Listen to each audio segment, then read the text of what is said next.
Welcome back to another segment here on Gems Podcast. For those of you that are new to the community, I am Miss Genesis Amaris Kemp, the founder and host. For those seasoned listeners, welcome back. Thank you so much for listening to another segment. With me today is a very special guest by the name of Vanessa Alfaro, and y'all are in for a treat for all those married women out there or married people in general. So let me tell you a little bit more about Vanessa. Vanessa turned her rageful, traumatic upbringing into what inspires her to do what she does today. While she was once ashamed of her rage, she now believes anger and rage are opportunities for deep transformational healing. She developed a revolutionary process that changed and saved her life. The anger algorithm. It was the solution to releasing the bottled up rage she'd been carrying throughout her life and for years in her marriage. Her transformational results led her to work with anger and communication. She has been a coach for 10 plus years and uses the anger algorithm to help married women relieve bottle up anger so they can skillfully navigate conflict and have empowered conversations. And women, I'm going to say I'm not new to it, I'm true to it. We do get angry at times when it comes to marriage. And if you are that woman out there that says you never get angry, I want to ask you, are you really looking in the mirror and are you being truthful with yourself? Because even the smallest, minute things can make you angry. But without further ado, let's welcome the woman behind the anger algorithm, Vanessa Alfaro. Oh, thank you so much for having me. I'm really honored and appreciative to be here with you and to talk about my work and to share my work because I know it's powerful work that's much needed. Yes, and I can't wait to learn all this goodies with the audience. But before we dive into the work, I want to give you a chance to connect with the audience and the audience to connect with you during the connection segment. So we can do one or two things. We could do a rapid fire 10 question game, emphasis on rapid, or an icebreaker. What are you in the mood for? Rapid fire, I'm going to do it. Let's do it. And as Nike says, just do it. Okay, so here we go, y'all. We're playing rapid fire with Vanessa and Genesis. Do do do do do do. Question numero uno. What is your happy place? Oh, the Botanical Gardens in San Francisco, Golden Gate Park. Oh, love it. Question two. Would you rather drink coffee, drink some tea, or go big and have a shot of vodka? It depends, but usually my go-to in the morning is a big cup of green tea. Ooh, yes. Question three. If you could have lunch or dinner with any person, past or present, who would it be? Dinner with Prince and Queen Elizabeth. Ooh, okay. Purple Rain and the Queen. Question four. You get three random acts of kindness per day. What are your three for today? 3 acts of kindness. Yes, for you to do for someone else. Oh, support them on a call. So if they need my help with something, absolutely, they're welcome to get on a call with me. Uh, be grateful, send gratitude to the ones I love and my life. Make sure I do that every day. And then another act of kindness, share my wisdom. And five. What is one word to describe you? Intense. Question six. Favorite food? Avocado. Question seven. Would you rather a dream car, dream home, or who says you can't have it both? Both. All and more. I love that. We're going big, y'all. Question seven. Keep me honest here, right? But that's around seven, right? Yes. Okay. If you could go anywhere in the world and money was no option, however, you just discovered that they're not flying back to your home base for about maybe 3 weeks. Where are you headed? Ooh, I'd say the Sahara. Okay. Okay. Question 8. What is one quote, one mantra that you live by? Right now, I love you. Yes. Question 9. Here we go. You just won the lottery. Cha-ching, cha-ching. Money ain't a thing. However, in order to get all your proceeds, you must first donate to 3 charities of your choice. What charities are you donating to? Oh, definitely my alma maters. Um, Nonviolent communication. Much of my work is rooted and founded in that. And then any charity that supports women and children who are in abusive households and violent environments. Love it. And so, audience, I hope you're now able to see where Vanessa is rooted in her heartstrings and sentiment. Now, 10, it is our pass or play question. And here are the rules. If you pass, our roles are reversed and you get to ask me a question. If you play, I ask one last question to wrap up rapid fire. So, do you want to pass or play? I'm down to play. Let's play. Let's play. Okay, so you sound like a woman that loves music. So the vibes are right. You're cruising down San Fran and you're blasting your music. What are you listening to? Uh, Probably some house music, particularly right now. Carl Craig. I love his sets. They're so fun and danceable and talk about energy. Yes. Detroit techno. I love it, y'all. And we're not going to do it on this segment, but maybe when Vanessa comes back, we're going to have her sing some of that music that she's rocking out to. But that concludes the connection part of the segment. Now we're going to dive into the work that Vanessa currently does, which is marriage, releasing bottled up anger, and just having those empowered conversations where you do feel seen and heard in your marriage and you're not hitting below the belt because let's be honest, words do hurt.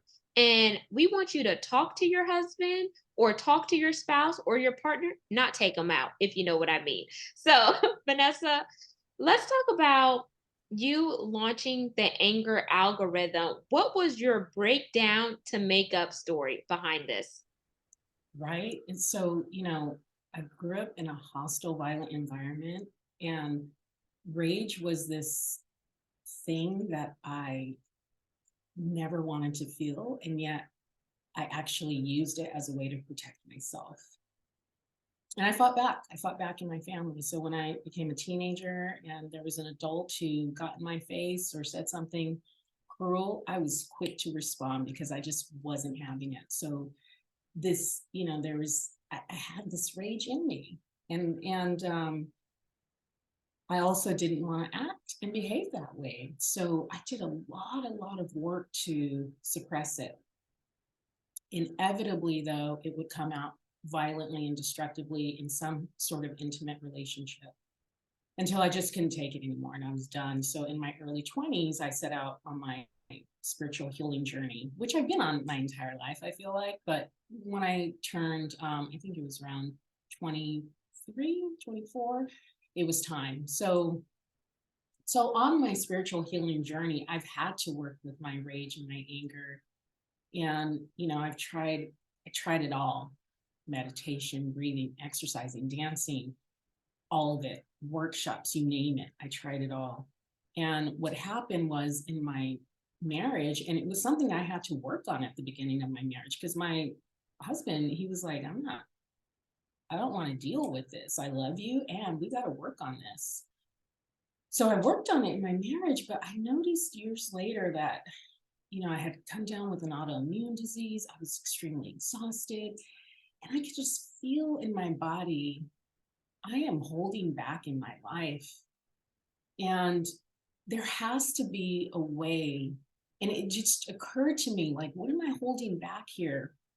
And I just noticed, like, I continue to suppress my anger and rage, and it's affecting me. And this doesn't make any sense because if animals, nature can be extremely violent, like there has to be a way to express this wild energy in me that's very real. that's affecting my body, but there has to be a way to do it in a really healthy, conscious, to take a healthy and conscious approach without destroying him and without destroying like us and myself. And because I, after my rageful outbursts, of course I would feel a lot of regret. So I researched and I searched and I developed the anger algorithm. And as soon as I developed that, I thought, this is it. This is the answer. This is the solution. This is going to turn anger management on its head. And I had to share this. I had to share this. I love that because, rage, what people don't realize about rage, anger, it does turn into resentment, guilt, shame, remorse, and etc. And this person that you stood in front of, whether it was in a church, a courthouse, on the beach, or wherever you tied the knot, you forget those vows that you said to each other. You forget why you fell in love with that individual because you're allowing these emotions to be pent up where you feel like you can't be your whole self and maybe you're walking on eggshells or tiptoeing when inside you're burning up with rage. Like if you were a dragon, smoke will be coming out of your nose, your ears, your eyes because you just want to be like, "Ooh, if they say one more thing to me, that's it. I'm going to go off." But then what happens when you go off? You can't retract those words that you said because you don't know how that person on the other end is going to feel. And people may forget what you said, but they're going to remember how you made them feel. That's right. So let's dive into the anger algorithm. What exactly is this anger algorithm? Because we hear so many things about algorithms, algorithms on social media, algorithms at work. Let's hack this system, let's hack that. But the audience is like, okay, Vanessa, I hear you. I'm vibing with you, but I need help now because if I don't get help now, then my marriage is not going to be helped. My marriage is not going to be whole and complete. And some people, if you're like me, you only want to get married once in your lifetime because it is a lifetime. And the reason why I say that is because my parents would have been married for 31 years up until my dad passing unexpectedly in November 2020. And a lot of people don't have those long lasting marriages. My mom, she's a Caribbean woman. She says, married on a Friday, divorced on a Sunday. That's what you young people do. But how can we help people not go down that road? Right. So, marriage is this interesting thing. We fall in love. This person is the love of our lives, our life, and it's like it's just bliss and dynamic, and everything is good, and the sex is powerful, and the Yes. connection is there. And then what happens, right? Years go by, and something starts to happen. Things start to settle. And for me, I'll speak from my experience in my marriage. What happened was that this was the most trusting, secure, intimate relationship I'd ever had. And my heart opened and my defenses started to come down. And this interesting thing happened though, because even though I did have to work on my rage while we were married, but after some time went by, we sort of just settled into some old paradigms that came from our childhood and our trauma. So we were seeing each other in different ways. We were not seeing the beautiful souls that we saw when we first met. We started seeing what happens is this powerful thing called transference, where we start seeing our partner as a parent. And we start putting on some labels about how they're treating us or how we're treating them. And we get into that really nuanced and messy dynamic of we're working out our past with each other. And that's where it gets sticky and messy.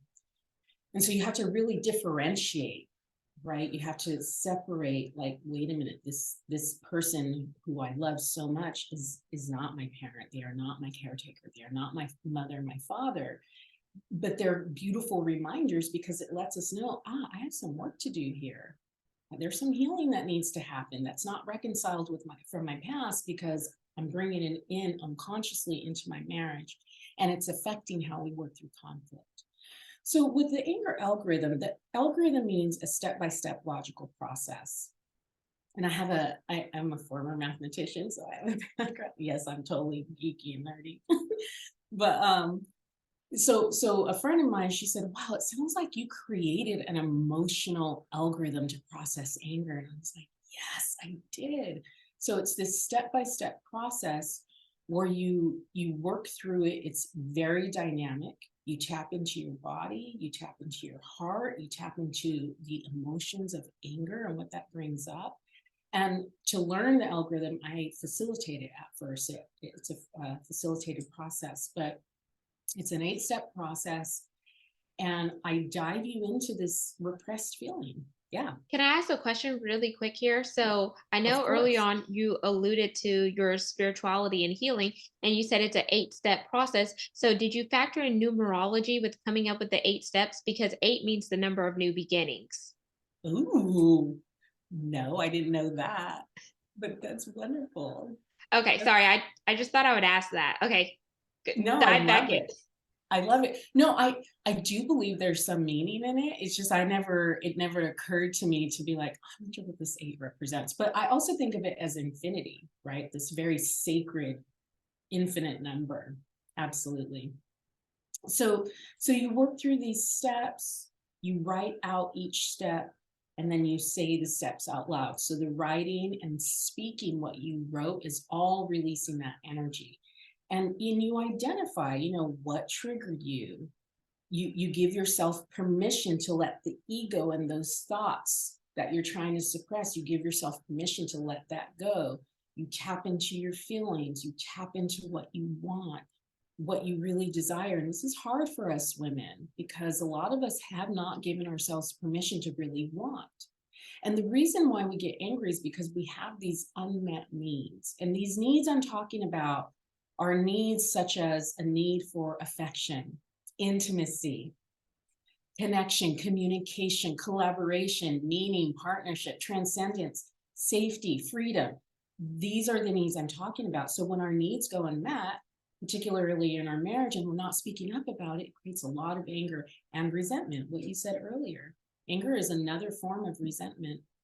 So you work through these steps, and I help women gain that clarity for what they really want, because they might want connection, but what does that look like for you personally? Because connection is different for everybody. What does that even mean to you? So I help women get clear on that.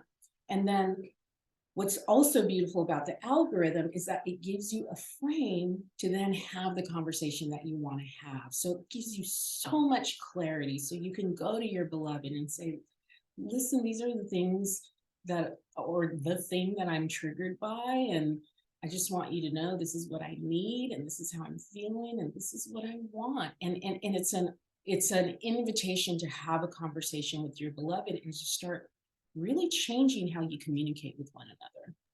I like that. And I like that it's 8 steps and it's focused on gaining that clarity, but it's also a period of reflection because as you're writing these things down, you're thinking about what you wrote down, you're reading it, and then you're saying it outwardly. So then it seems like it's creating that synergies internally as well as externally in order for you to have that conversation that you not just want, but you need to have that conversation in order for you to release maybe some of the trauma of your childhood, the trauma of failed relationship, the trauma of not feeling good enough, and maybe some imposter syndrome. Get rid of some old paradigms and start thinking and behaving at higher levels, higher vibration, in order for you to really be one. Because as marriages, it's not just you by yourself. Marriage is a commitment. Marriage is a sacred spot, and you need to be mindful of who you're allowing into your marriage, because that person could wreak havoc on your marriage. You could be like, oh, I wasn't having these problems, but the minute I opened up my mouth, they started getting in my ear gate, they started getting in my head and telling me different things, and before you know it, you say, oh my gosh, he's acting like my daddy or she's acting like my mama. And then you're like butting heads, when in actuality you shouldn't be butting heads. You should be doing life together and wanting to help one another as iron sharpens iron, in order for your marriage to not just survive but thrive, because it is a commitment. And so I like the fact that you're talking about this anger algorithm, because as Tyler Perry's character Medea, I'm mad as hell. Like, sometimes, but you don't want to necessarily say that, because whenever you reach out to your spouse and you say certain things, if that spouse or partner is hearing it a certain way, then they begin to shut down and the conversation is closed versus it being open. Would you agree or disagree, Vanessa? Absolutely. And I love everything that you're saying about synergy and energy. And, this process is very self reflective. It's very much about going inward, focusing on you and what needs to be released, what needs to be healed. And yeah, your partnership, your relationship, it is a sacred connection. And it's like, well, it's this work is about helping women to be empowered in themselves, to come from their vulnerability and their strength and their courage, and then to have the conversation with so much integrity and thoughtfulness. It's a different conversation because, as you said, the way that we can approach things, and sometimes we just can't help ourselves, where we say things, we're just like, oh, and yeah, your partner can either shut down, get defensive, and then a fight ensues. It can go different ways. So this is really about taking responsibility for you and what you want. And it's an invitation to ask your beloved, can you support me in helping me receive what it is that I really want here? And how can we support each other in this process? And it's an invitation for him. You can ask him, what do you want? What are you angry about? What do you really need? And that type of vulnerable conversation is so heart opening and very connecting. So I know we're focusing on women, but then I think men need this too because men communicate differently than women. So do you have retreats or seminars for men too, so they can know how to adequately create with their the woman in their life, or let's just say, let's make it, gender neutral, the person in their life, because sometimes men think differently than women and they're wired differently, and sometimes they're trying to be the fixer when in actuality, we may not need you to fix it. We may just need you to listen to us and show us that you can have our back just as if we have your back. I definitely have worked with men. And while I am focused on supporting married women, yes, I have offered this to men. And what's beautiful about the anger algorithm is that it doesn't matter which gender you are. Because if the man, the husband, beloved, whoever, however you want to refer to him or them, they learn the algorithm, they learn this way of communicating. So there's similarities in how to communicate. You're on the same page with talking about how you're feeling, what you need, and making requests. There's a alignment there. So while your communication styles might be different, or even maybe the way that I'm very expressive, if you haven't already, and it's like, well, maybe it's fine that we have these different ways of communicating and how we express ourselves, but when we're in alignment about what we're saying, how we're saying it, being in our intentional and in our integrity, and really coming from a place of love and vulnerability, that's a beautiful thing right there. Yes, it's like suavemente, suave. I love your expressions and everything because it's like it just draws me in closer, even though we're sitting across from one another within the virtual space. And one thing that I do want to ask is, can you list the 8 steps, just high level, like 1 through 8, just so the audience can have some context around it? And I also love the fact that you brought it to men because I don't want them to feel excluded. I do want them to feel included, even though your ideal avatar is women in marriage, but it also takes two to tango. And sometimes I feel like the male, or however you want to identify, needs to kind of know where we are and not feel like we're just, shooting the shot at him or that person, when we're just saying we want to be in community with you. We want to do life together, but I need you to understand what I'm putting down so you could pick it up so we could actually run the marathon together and cross that finish line. Yeah, absolutely. Yeah, no, there's no exclusion here. I've helped many people from all backgrounds, all identities, all of that. So That's right. So high level, the 8 steps, the first step is you identify what made you mad, what triggered you, either what that person did or said. It's very specific. Step 2 is you vent. You give yourself permission to release those thoughts that you've been wanting to release. This is done privately or with me. Remember, do not vent with your partner. No, no, no, no. Don't do that. It's going to cause a fight. Um, the third step is that, and as you're doing this, you're checking in with your body. The third step is you identify, now that you've vented, what other feelings are present, what's happening in your body. The fourth step is you identify your unmet needs. What do I need here? Communication, clarity, love, support. What is that? And then the fifth step is now that you know what your needs are, well, what do you want to do about it? Because you have to take action here. So what is it that you want to do about it? And then am I right? Then the sixth step is you make requests of your beloved. What is it that I want here? And then which is you ask a question.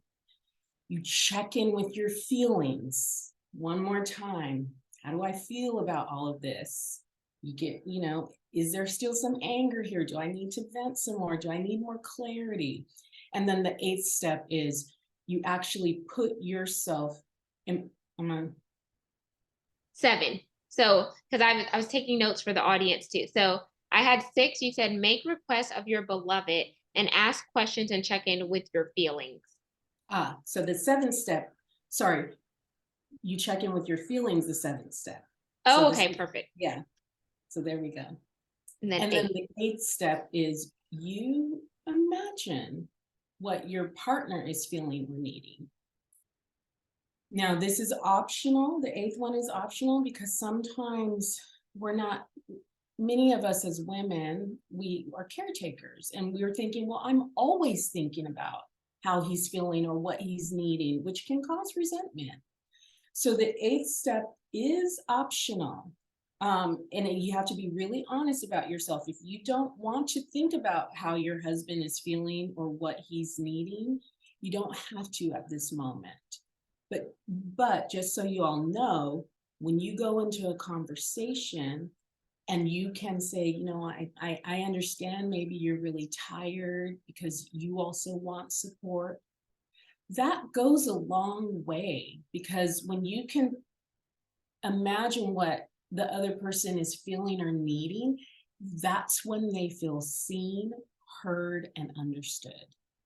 Yes, I love that. And we're not going to go any deeper. I just wanted the women and the audience to get it high level, because we're going to jump into the CTA, which is a call to action, and that's where they can begin to learn more about your work and reach out to you one-on-one to work with you if they want to go deep diving with those 8. But the reason why I ask that is because they need to know, okay, what are these 8 steps, so they could at least do the prerequisite, and when it comes to the requirement, that's when they need to get with the SME, the subject matter expert, which is you in this case, which you're the developer and creator of that anger algorithm, but you can't do the work for them. They need to do the work themselves and then partner with you.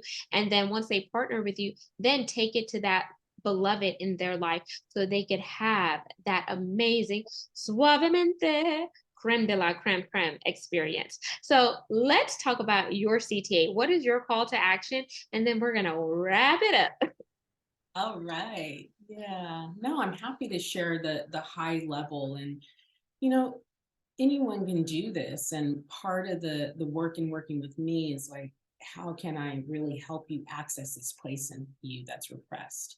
So I have a webinar. It's a free training for married women. It's called the Anger Algorithm, and you're invited to watch it. And if you're inspired to book a call with me, then you're welcome to book the call. And you can go to the training at vanessaalfaro.co/the-anger-algorithm. So yeah. I love it. And Vanessa, are all your socials backlinked on your website for those who want to be a little bit nosy and get involved in your community? Absolutely. I mean, Vanessa Alfaro, the empowered communicator, or the anger algorithm, you'll see everything on there and on my website, vanessaalfaro.co. I love it. And Vanessa, I want to thank you so much for just coming into the community, sharing about the anger algorithm, being real and transparent, and letting us know about how your anger and how you dealt with certain things led to the birth of something beautiful that's helping millions of people, make the change that they need. And audience, don't forget to like, comment, follow, and subscribe. We're on 40 plus audio platforms. We're also on YouTube for those of you that want to see the video. And currently, this podcast is ranked in the top 2% globally per the KPIs, which are metrics on www.listennotes.com. And my big ask is for brand sponsors. It is paid sponsorship because it does take resources to continue the mission and movement behind the show, which is to bring content that is educational, inspirational, and motivational, while also weaving in DEI and B, diversity, equity, inclusion, and belonging, because it does take all of us coming together to make this world a better place and leave it better than we found it. And that's you, baby. So come partner and let's link arms so we could go further and faster together. Until next time, Vanessa and I are signing out with peace, love, and lots of blessings. Have yourself an amazing day, and you got this. Just take time to work on you. And when you work on you and you're whole and complete, everything around you will go smooth sailing. But it doesn't happen without the work.